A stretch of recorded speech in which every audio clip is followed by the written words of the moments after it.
Why, hello there. This is Mr. Yuga G, bringing you a Nordic deck profile. This Nordic deck is pretty good. Just going to be a quick little overview of just what's in this deck and some of the cards, and then I'll talk about some budget options too, because there is like a couple few expensive cards in here, but there are also some cheaper versions of the other cards I have in here too. So there's actually not that much budgeting you have to do for this deck. But let's get started. So we got well, as far as the Nordic engine, we got three Tingenosser Nordic Beasts, we have three Goldfax, and one Tingersneer.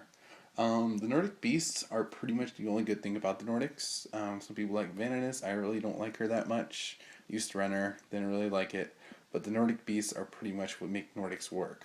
This guy right here and these two, they just work so well. Whenever any monster, and it goes for any monster destroyed by battle and sent to the graveyard, you can special summon this guy to the field and face up defense. And then when it comes your next turn, when you switch into attack, special summon a Nordic monster from your deck to the field. You're mostly going to get him. Sometimes you'll get him, but you're mostly going to get that.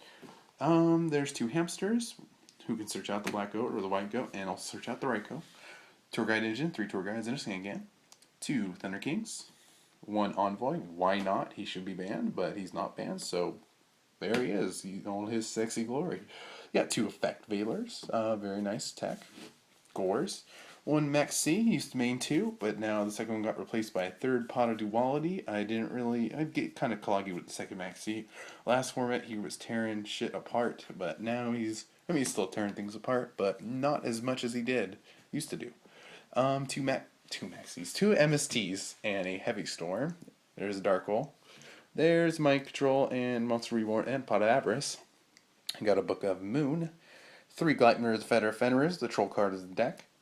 Pretty much you set this. What it does is when you activate it, you just add any Nordic Beast from your deck to your hand. So pretty much you set it. Next turn, your opponent draws an MST. They try to MST it, you chain it, and go LOLOL in their face. You obviously need to run three of this thing. It's just too good not to run three of. If they try to Heavy Storm while you have three of these set or two of these set, you just go LMAO and proceed to pwn. There is two Torrentials, why not? Solemn Brigade, two Warnings and a Judgment. And that's the main deck. Off to the extra deck. What we got here is Levier.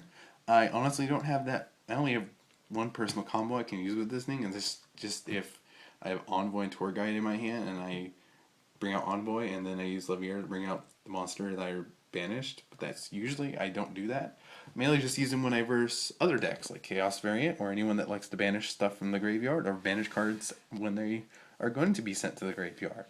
Banish decks or remove from play decks, macro decks pretty much don't cripple me that much, but they do cripple me. And this guy kind of acts like a crutch with Tour Guide, so I like him that way. Ascalon, just a beater. Leviathan, just a beater, but also I mainly use him if I like have a light into the graveyard. I draw a Tour Guide, and there's also an Envoy in my hand that's just sitting there going WTF.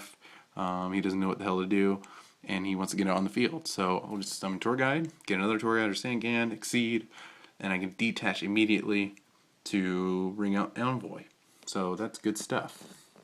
Utopia, because who doesn't run him? LOLOL. There's Catastor, he's sexy. There's Bryanak, there's Scrap Archfiend, there's Ancient Sacred Wyvern. Oh man. This guy. Come on, there's his effect. It's so good. I've won games with this guy just alone. So if you can get your life points higher than your opponents, this guy is just going to wreck. As long as they don't have any back row and you can get their life points lower than yours, you are going to wreck with this beast. I am shaking a lot because I do lots of naughty things. Just kidding, LOL. Boy, he's just good. You need to run him in your Nordic deck, obviously. Please, just do it. You will love it. Come on, focus. Two Black Roses. Black Rose blows up the field. You can synchro him pretty easily. Any of your level 7s you can pretty much synchro easily. It's the easiest ones to get out. Scrap Dragon, he's pretty damn cool in this deck too. Set a Gleipnir. Target your Gleipnir, one card on their side of the field. Pop them both, except you chain your Gleipnir. That way it doesn't pop. You get, not only do you get the add monster, but you still get to pop their monster. There's a Colossal Fighter, there's a Scrap Dragon, there's a Mistworm, and there's Thor. Thor, what you need to understand is you only really need one Thor. I see people run two. There's been like maybe one situation I can think of where a second Thor would have helped, but it just doesn't happen. Use your your extra deck like a toolbox. Don't just go for the Nordic Gods as soon as you can. They are not a win condition. Late game, he does become a win condition because when your opponent runs out of options to destroy stuff, you bring him out, and even if they do draw their destroy options, there's not that many they have, and you'll just bring him back by banishing one of your Nordic beasts, or at least you have to banish your Nordic tuner. Let me get close up on that effect. That effect is pretty damn raunchy right there. Yeah, look at that. Oh my god, so freaking good. Oh, look at that sexiness. I'm shaking too much. But yeah, Thor. Really freaking good in the deck. On to the side deck, we have one Neospatian Grand. Come on, focus. We have one Neospatian Grand Mole. We have a one Thunder King. Sometimes I'll slide in my third one, just for craps and giggles. There's Max C. There's two DD Crows. There's two Fossil Dino Pachycephalo, and I came over to Electric Fire, so I was going to put in Electric Fires, but I just thought he works better. Two Prohibition. Heroes just lose. Just call Alias. GG. Two Bottomless. Two Chain Disappearance from Sectors. Two Shadow Imprisoning. They just wreck everybody who runs Darkness. And that's pretty much the deck.